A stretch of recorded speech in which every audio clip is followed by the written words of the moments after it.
தாத்தா வந்து அந்த மாரி சொல்லுவாருன்னு சொல்லிட்டு எதிர்பார்க்காத வந்து நம்ம விஜயும் காவேரியும் ஒன்றும் புரியாமல் யோசிக்கிறாங்க. காவேரி வந்து எப்படி தாத்தா அதெல்லாம் வாங்க முடியும் அப்படின்னு சொல்லிட்டு கேட்குறாங்க. ஏம்மா விஜய் உனக்காக வாங்க மாட்டானா? அப்படின்னோடனே அப்படியே விஜய் பார்க்குறாரு. ஆமாம் தாத்தா இது எனக்கு தோணாம போச்சே. கரெக்டு தான் தாத்தா. காவேரி அந்த வீட்டை உனக்கு நான் வாங்கி கொடுத்துறேன் காவேரி அப்படின்னு சொல்லிட்டு சொல்கிறாரு. அதெல்லாம் ஒன்றும் வேணாங்க அப்படின்னு சொல்லி சொல்கிறாங்க. அதெல்லாம் தெரியாது, அந்த வீடை நம்ம வாங்கி தான் தீரணும் அப்படின்னு சொல்லிட்டு 2 பேரும் காவேரி வந்து சமாதானப்படுத்தி சம்மதிக்க வைக்கிறாங்க. அடுத்து வந்து இங்கே என்ன பண்ணுறாரு, விஜய் கூப்பிட்டு வந்து தாத்தா வந்து பேசுகிறாரு. இங்கே பாரு விஜய், இந்த விஷயம் எக்காரணம் கொண்டும் வீட்டில் யாருக்கும் தெரியக்கூடாது. ஏன் தாத்தா அப்படின்னு சொல்லி சொன்னோன்னே, இங்கே பார் ஒரு வேலை தெரிஞ்சிச்சுன்னு வச்சுக்கோங்க, இதை கெடுக்கிறதுக்காக நிறைய பேர் முயற்சி பண்ணுவாங்க. முக்கியமாக உங்கள் சித்தப்பா வீட்டில் தான் இருக்கார். அவர் கண்டிப்பாக முயற்சி பண்ணுவார். மாப்பிள்ளையை பற்றி எனக்கு நல்லாவே தெரியும். இதெல்லாம் அவருக்கு சுத்தமாக பிடிக்காது. என் பொண்டாட்டிக்கு நான் வாங்கி கொடுக்குறதுக்கு அவர் என்ன சொல்கிறதுன்னு சொல்லிட்டு நீ சொல்கிறதெல்லாம் கரெக்டு தான். ஆனால் இதில் வேறு மாதிரி பிரச்சனை பண்ணுவார் அவர். நேரடியாக பண்ணாமல் மறைமுகமாக நிறைய விஷயங்கள் பண்ணக்கூடிய ஆள் தான் அவர். ஆமாம் தாத்தா, அவர் நிறைய விஷயங்கள் கண்டிப்பாக பண்ணுவார். ஒரு வேலை பண்ணார்னா இதனால் வந்து எல்லாருக்கும் மனசு கஷ்டமாயிடும். அதனால் இந்த விஷயத்தை யார்கிட்ட சொல்லாமல் என் பாட்டிக்கிட்ட கூட சொல்ல வேணாம். ஏன்னா பாட்டி சொன்னால் ராதாக்கு போகும், ராதாக்கு போனால் கண்டிப்பாக அவருக்கு போயிடும். அதனால் யார்கிட்டையும் நம்ம சொல்லாமல் இதை மூவ் பண்ணுவோம். காவேரிக்கிட்டேயும் சொல்லி வை, இந்த விஷயத்தை யார்கிட்டையும் சொல்லக்கூடாது. இப்போது எல்லாம் வீடு வாங்கும்போது பார்த்துக்கலாம் அப்படின்னு சொல்ல வை, சரியா அப்படின்னோடனே, சரிங்க தாத்தா, வீடு நம்ம கைக்கு வரட்டும், வந்தோடனே நம்ம சொல்லிக்கலாம். அது வரைக்கும் யார்கிட்ட சொல்லாமல் இருக்கிறதா நம்மளுக்கு நல்லது அப்படின்னு சொல்லிட்டு பேசிகிட்டு இருக்காங்க. இங்கே வந்து என்ன பண்ணுறாரு, இவங்க 2 பேரும் என்ன ரகசியமாக போய் பேசிகிட்டு இருக்காங்க, என்னவா இருக்கும் அப்படின்னு சொல்லிட்டு அன்பரசு அங்கே வராரு. அன்பரசு வந்து ஒட்டு கேட்குறாரு. செக் ஒன்றுமே கேட்க மாட்டேங்குதே, தாத்தாவும் பேரனும் வந்து நல்லா ரகசியமாக பேசுகிறாங்களே அப்படின்னு சொல்லிட்டு அன்பரசு டென்ஷன் ஆகிறாரு. சரி இப்போ என்ன பண்ணுறது, எப்படி தெரிஞ்சுக்கிறது, இவங்க 2 பேருமே ஏதோ ஆளே சரியில்லை, 2 பேரும் போய் கூடி பேசுகிறாங்க.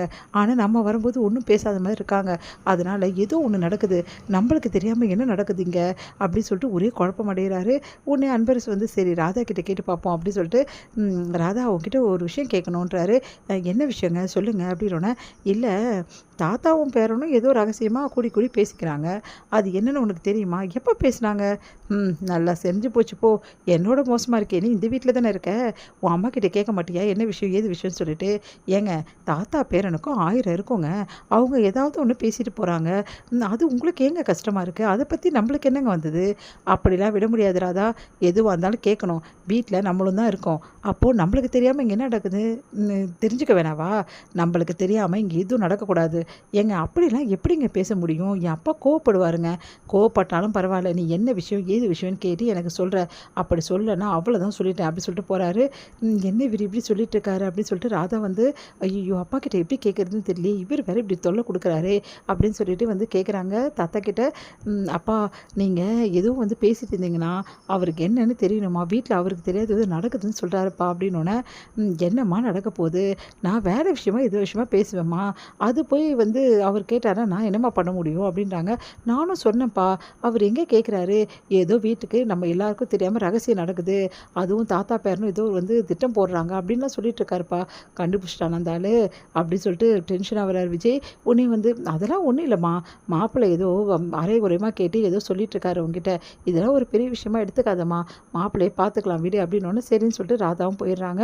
பாத்தியா நான் சொன்னேன்ல நாங்கள் சித்தப்பாவை பற்றி எப்படிப்பட்ட ஆளுன்னு சொல்லிட்டு, இதெல்லாம் கவனமாக இருக்கணும் விஜய், புரியுதா அப்படின்னோடனே, கரெக்டு தான் தாத்தா நீங்கள் சொல்கிறது, இந்த விஷயத்தில் நான் ரொம்ப கவனமாக இருக்கேன், யாருக்கும் எதுவும் தெரியாமல் பார்த்துக்கிறேன், அதுதான்ப்பா உனக்கும் நல்லது எல்லாருக்கும் நல்லது அப்படின்னு சொல்லிட்டு தாத்தா வந்து சொல்லிட்டு போகிறாரு.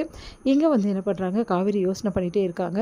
இந்த விஷயம் அம்மாவுக்கு தெரிஞ்சால் என்ன ஆகும், எல்லாருக்கும் தெரிஞ்சால் என்ன ஆகும், ஒத்துப்பாங்களா, ஒரு வேளை வந்து எல்லோரும் ஒரு மாதிரி பேச ஆரம்பிச்சிடுவாங்களா, எனக்கு ஒன்றுமே புரியலையே அப்படின்னு சொல்லிட்டு காவேரி யோசிச்சுட்டு இருக்காங்க. அந்த டைமில் விஜய் வராரு. என்ன காவேரி என்ன யோசிச்சுட்டு இருக்கேன்னு, இல்லைங்க வீட்டில் எல்லாருக்கிட்டையும் எப்படி சொல்கிறதுன்னு, இப்போ எதுவும் சொல்ல வேணாம், என்ன சொல்கிறீங்க, சொல்லாமல் இருந்தால் எப்படி, வீடு யாருக்காவது கொடுத்துட மாட்டாங்களா, நம்ம கையை தவிர கை மீறி எப்படி வீடு போவோம், எப்படியும் நீ எல்லாம் சைன் போடணும், எல்லோரும் சைன் போட கூடுவாங்கள்ல, அதனால் வீடெல்லாம் நம்ம கை மீறி போகாது, அதை நான் பார்த்துக்கிறேன் காவேரி, நான் என்ன பண்ணணும் ஏது பண்ணணும் எனக்கு தெரியும், யாரை வச்சு இந்த டீலை முடிக்கணும்னு எனக்கு தெரியும், அதனால் இப்போ எதுவும் சொல்ல வேணாம், சர்ப்ரைஸாக இருக்கட்டும், ஏங்க சொல்ல வேணான்றீங்க, அதான் சொல்கிறேன்ல சர்ப்ரைஸாக இருக்கட்டும்னு சொல்லிட்டு, உங்கள் அம்மா ரொம்ப சந்தோஷப்படுவாங்க நீ தானே சொன்ன, அப்போ இது சர்ப்ரைஸை மெயின்டைன் பண்ணலாம் அப்படின்னோடனே, சரிங்கன்னு சொல்லிட்டு காவேரி ஒத்துக்கிறாங்க.